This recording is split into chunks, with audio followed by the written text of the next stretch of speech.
लक्ष्मीबाई का जन्म वाराणसी जिले में 19 नवंबर 1828 को एक मराठी ब्राह्मण परिवार में हुआ था। उसके बचपन का नाम मणिकर्णिका था, पर परिवार वाले उन्हें स्नेह से मनु पुकारते थे। उनके पिता का नाम मोरोपंत तांबे था और माता का नाम भागीरथी सप्रे। उनके माता पिता महाराष्ट्र से संबंध रखते थे।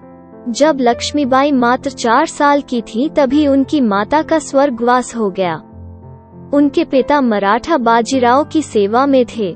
मां के निधन के बाद घर में मनु की देखभाल के लिए कोई नहीं था, इसलिए पिता मनु को अपने साथ बाजीराव के दरबार में ले गए।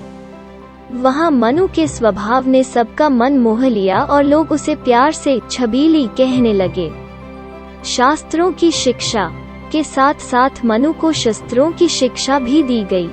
सन 1842 में मनु का विवाह झांसी के राजा गंगाधर राव निम्बालकर के साथ हुआ और इस प्रकार वे झांसी की रानी बन गईं और उनका नाम बदलकर लक्ष्मीबाई कर दिया गया। सन 1851 में रानी लक्ष्मीबाई और गंगाधर राव को पुत्र रत्न की पारपत हुई, पर 4 महीने की आयु में ही उसकी मृत्यु हो गई। उधर गंगाधर राव का स्वास्थ्य बिगड़ता जा रहा था। स्वास्थ्य बहुत अधिक बिगड़ जाने पर उन्हें दत्तक पुत्र लेने की सलाह दी गई। उन्होंने वैसा ही किया और पुत्र गोद लेने के बाद 21 नवंबर 1853 को गंगाधर राव परलोक सिधार गए। उनके दत्तक पुत्र का नाम दामोदर राव रखा गया।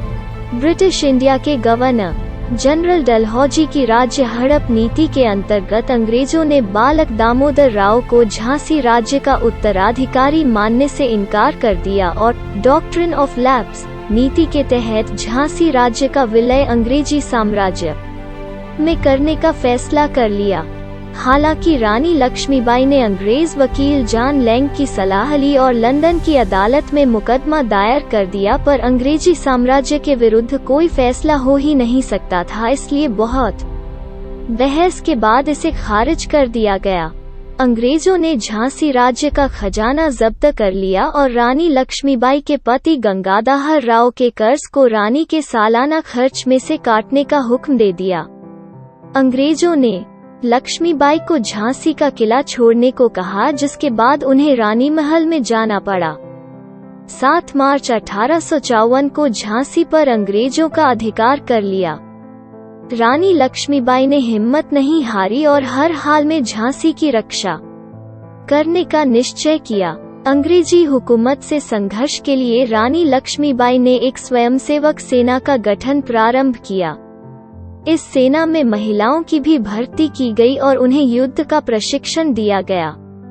झांसी की आम जनता ने भी इस संग्राम में रानी का साथ दिया।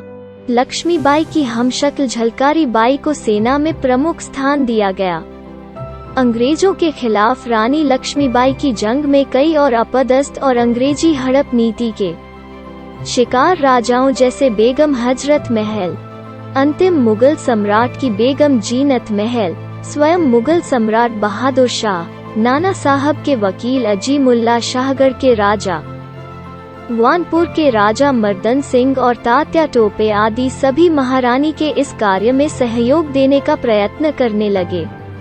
सन 1858 के जनवरी महीने में अंग्रेजी सेना ने झांसी की ओर बढ़ना शुरू कर दिया और मार्च में शहर को घेर लिया। लगभग 2 हफ्तों के संघर्ष के बाद अंग्रेजों ने शहर पर कब्जा कर लिया, पर रानी लक्ष्मीबाई अपने पुत्र दामोदर राव के साथ अंग्रेजी सेना से बचकर भाग निकली।